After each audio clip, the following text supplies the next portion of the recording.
Hey, what's going on, everybody? Everybody, I know I'm going live. Didn't tell anybody. I figured somebody would go in and see that I'm live. So, anyways, guys, how's everybody doing? Hope everybody's doing well. Um, I wanted to talk a little bit about Ukraine. I just want to get my 2 cents on this whole matter, on the current situation we are in, and how this can really affect us in the long run. Um, so first of all, guys, if you guys get a chance to watch this afterwards, I would definitely appreciate you guys watching and just get a little bit of my perspective on this whole situation.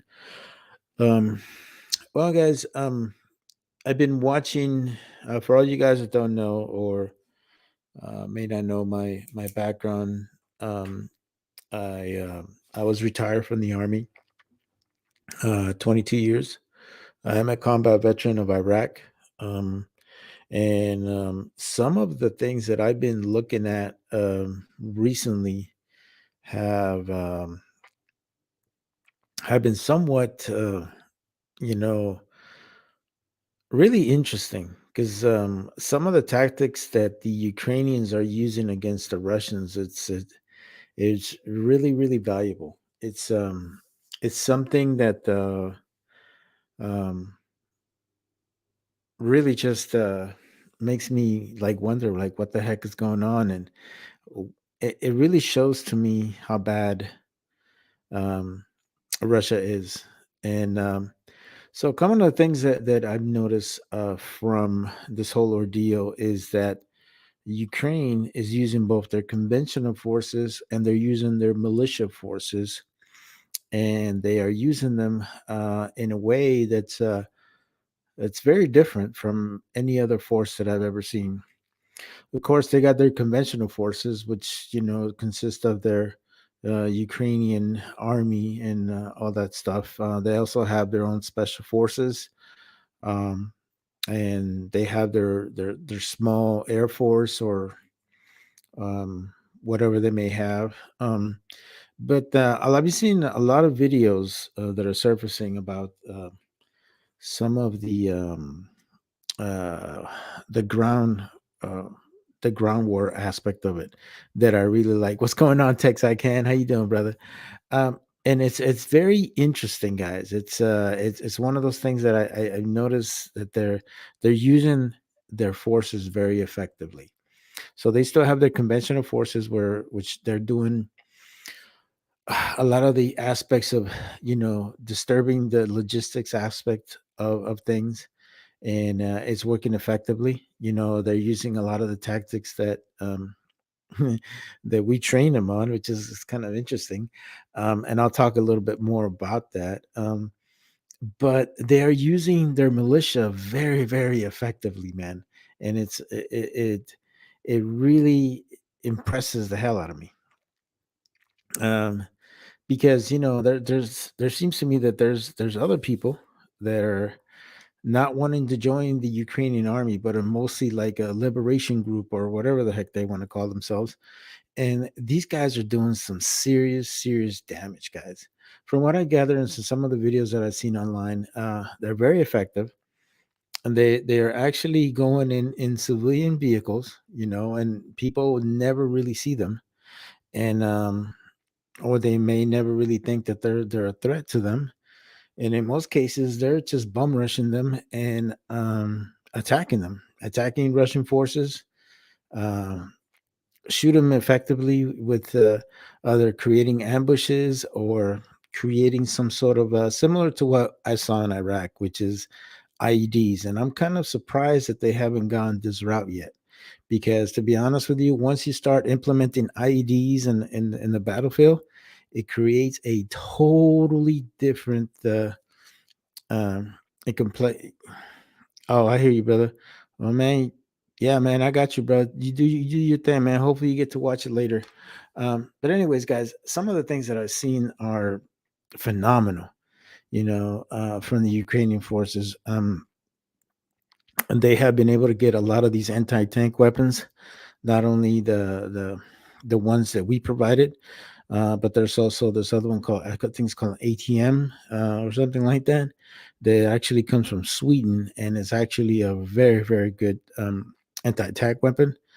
And just watching some of the stuff that's been going on in there, guys, it's crazy. Like, I saw this video of an ambush, and what really strikes me as odd is that these tanks are on the road and they get ambushed by a small group of infantry.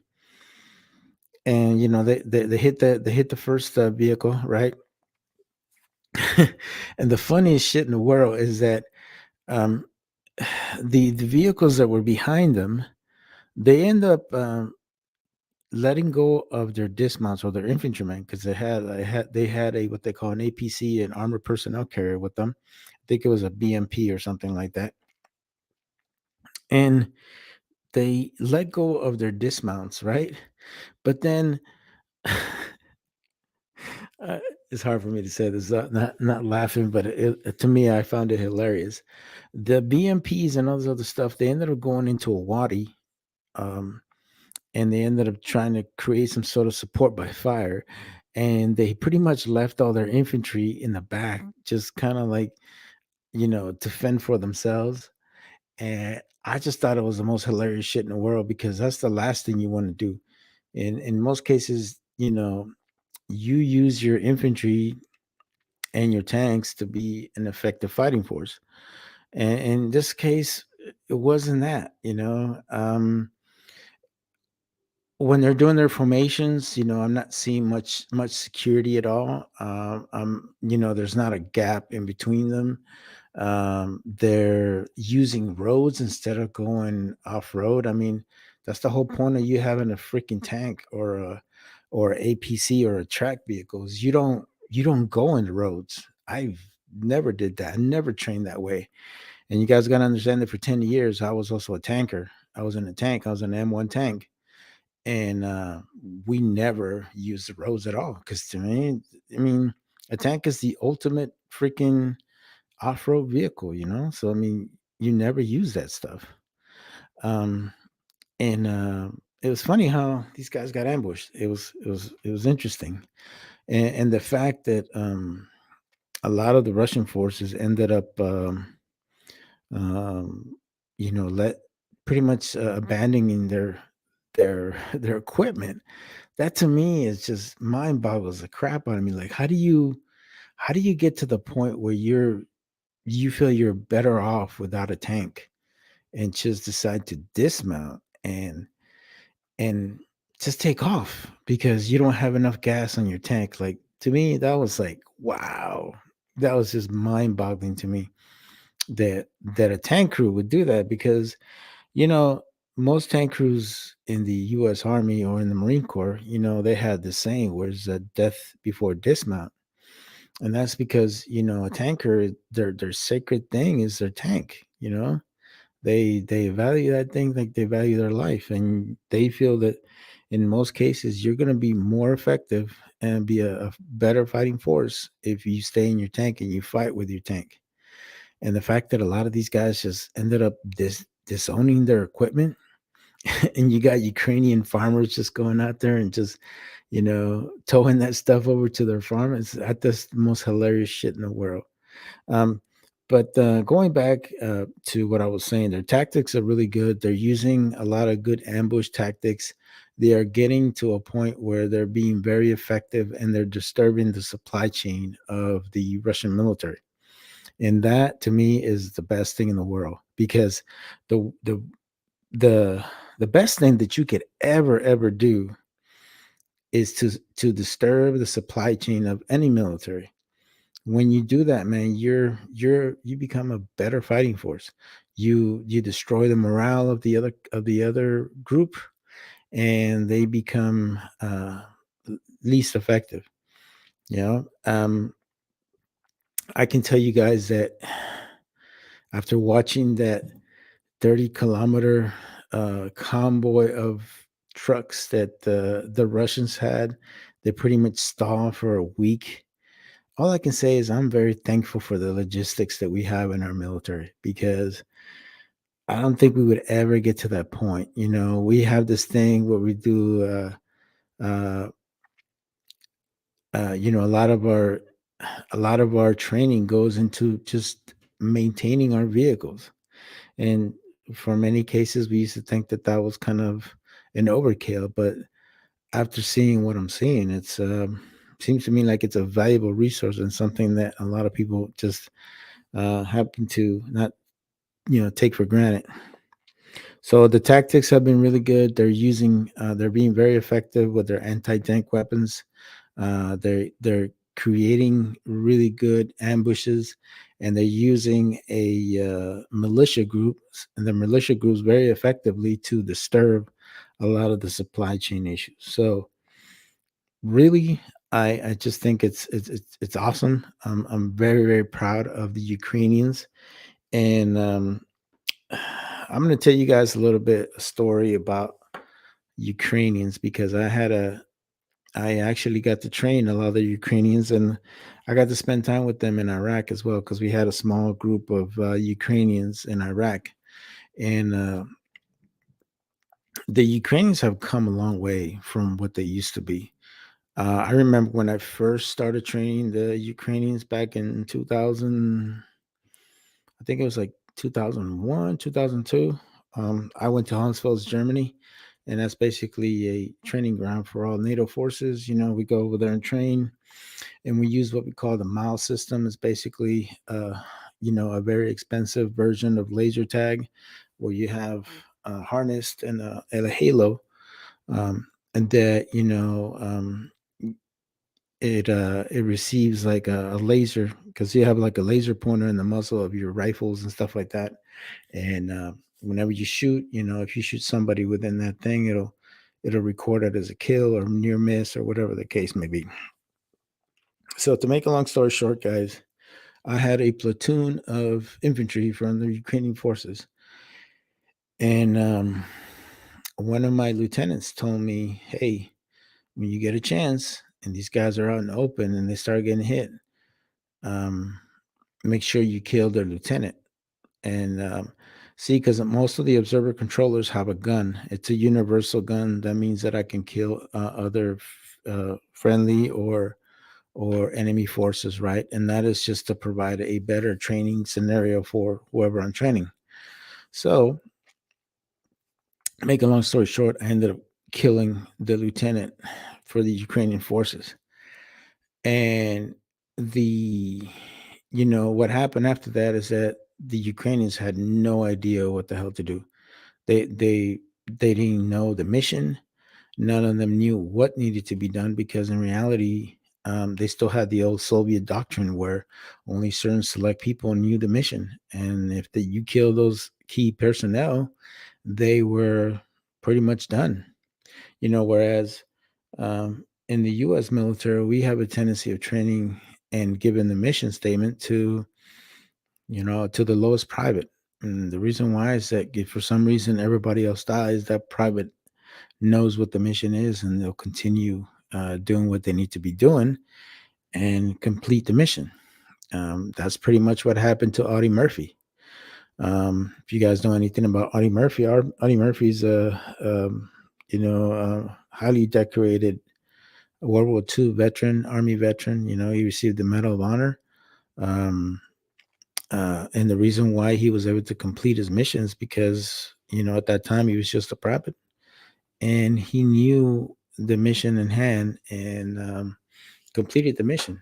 Ended up killing you know handful of German soldiers and defended the area where he was at, and he was able to do what he needed to do, which is really interesting. It's a really interesting thing. So we changed the tactics of the Ukrainians. We basically ensure that they understood that you had to provide that same type of information to everybody within your group in order for you to be successful, and that's how many of them were able to improve and do what they needed to do, um, which was interesting. Um, So let's talk a little bit about the response from NATO.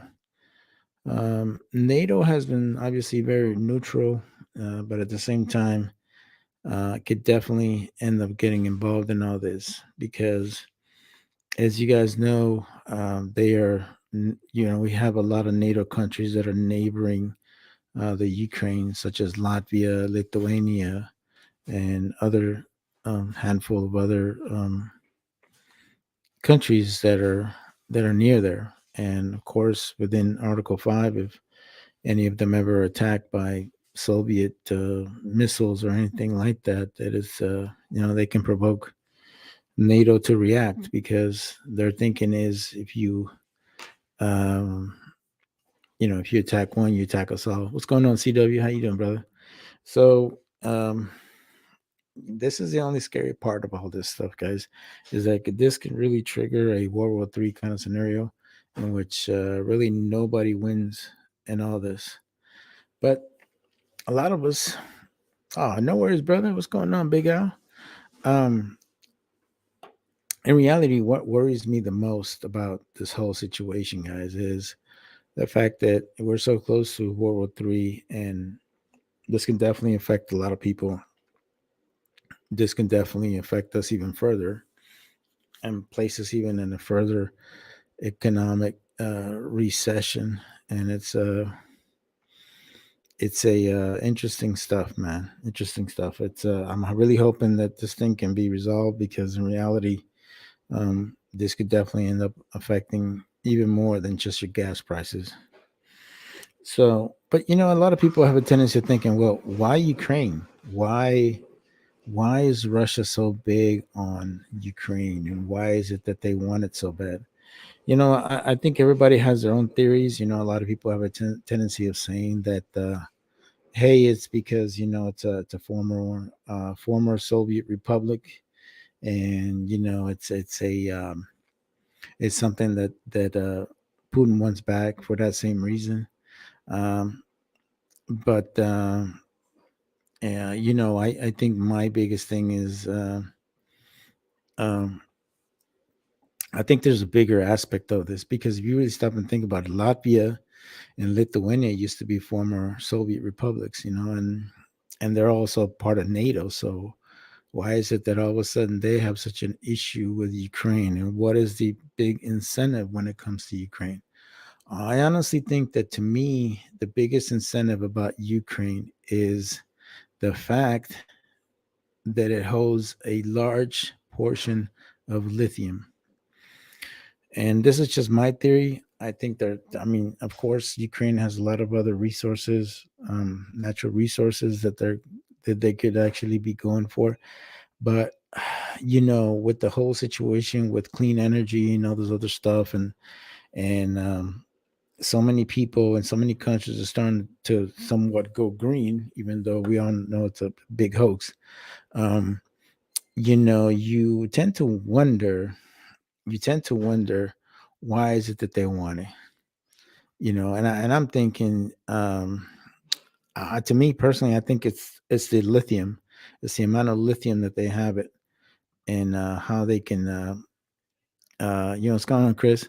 And it's something that to me, I think it's a great incentive for Russia because, as you guys already know, Russia is already a major player when it comes to petroleum and natural gas. So it just, to me, it would put it in a place where it has a lot more of a saying when it comes to natural resources and how those can be used. And I really think that lithium is a major aspect as to why they want that that uh that aspect. Also, the other aspect is the Crimea region, and basically that region where they can actually create a nice port for themselves and be able to use that as a very good aspect of their logistics.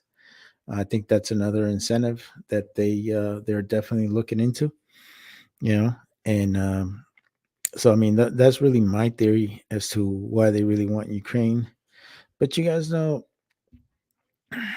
we all know that um, there's definitely been, I know for a fact that Putin's been wanting Ukraine for years.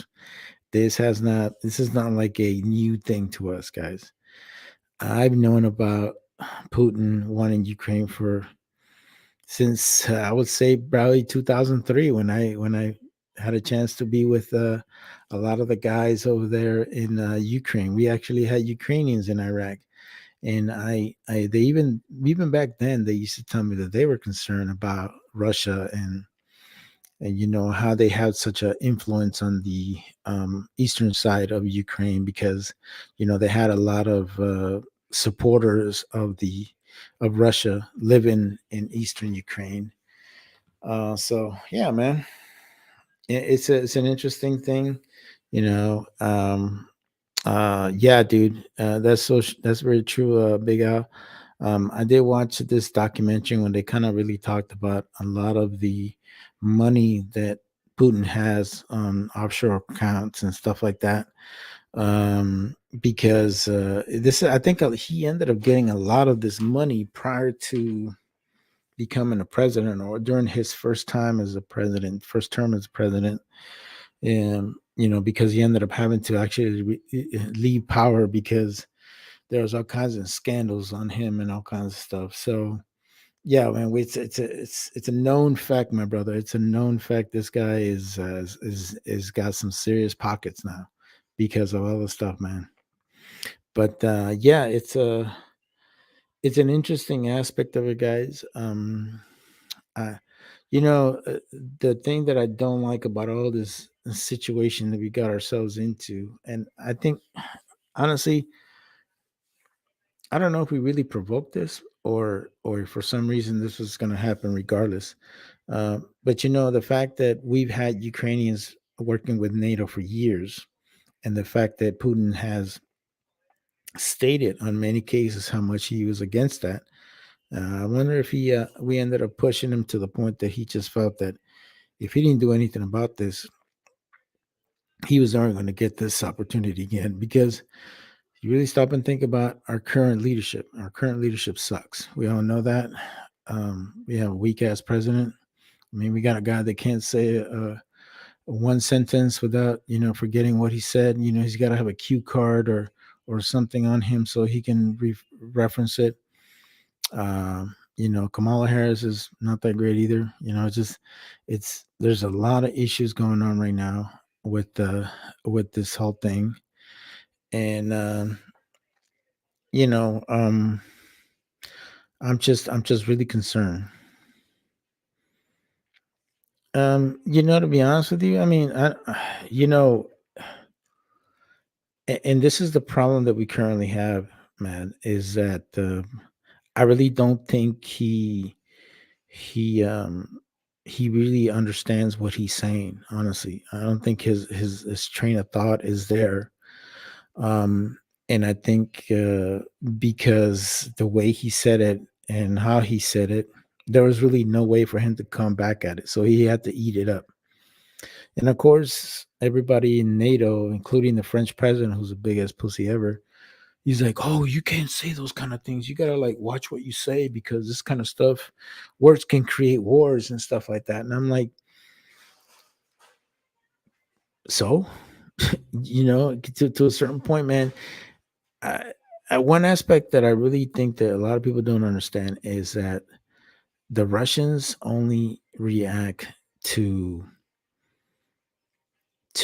force. If you show them force, you show them that you're not some person that's going to put up with their nonsense. They usually think twice about doing that kind of stuff. I mean, I personally think that. I think that's the reason why, if you really stop and think about it, North Korea went to the talking table. Because if you stop and think about it, now I'm not saying Trump is all this and all that, but you stop and think about what Trump said when they started talking about North Korea, and he said, "I'm gonna throw fire and fear like the world's never seen before." Man, you say that kind of stuff, man. People have a tendency of noticing it. You know what happened later? 2 months later, they were talking, they were shaking hands, and freaking Trump was going to North Korea. Like, what the hell was that? But honestly, if you show weakness, these people are gonna eat it up, man. That's exactly what's happening right now because they know right now it's the best time to come at the United States. It really is. It really is. So, yeah, man.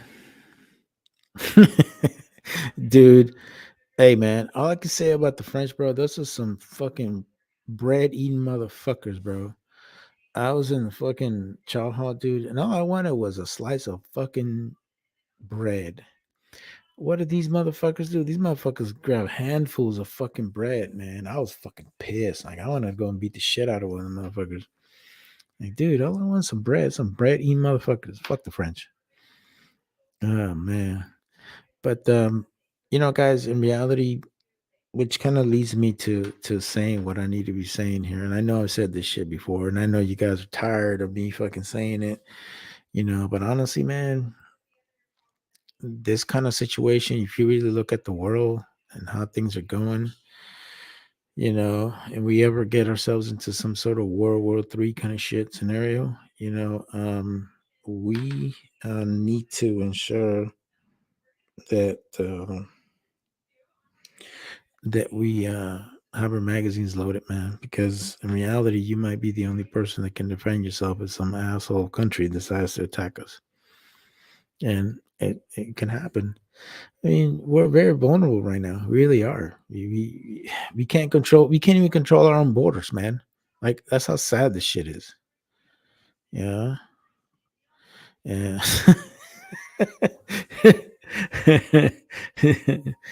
Apparently so, bro. Apparently so. Those motherfuckers looking more. But yeah, no, it's just that's the reason why I'm very adamant about everybody being able to protect themselves and taking care of their Second Amendment rights and all that shit. If you guys really stop and think about it, look what happened to Ukraine as Russia started invading. Ukraine decided to, you know what, we need to start arming our people. So they ended up going to having to arm your people. But stop and think about how long that took them. It took them almost a week and a half to get, about a week, 2 weeks to get everybody armed. So what happens if for some reason the Russians had their shit together and they come in, shock and awe like we did in Iraq and take over the country? You really stop and think about it. We took over Iraq in 3 days, guys. 3 days. We went balls to the walls. I mean, I passed so many little fucking shitty towns. It wasn't even fucking funny, man.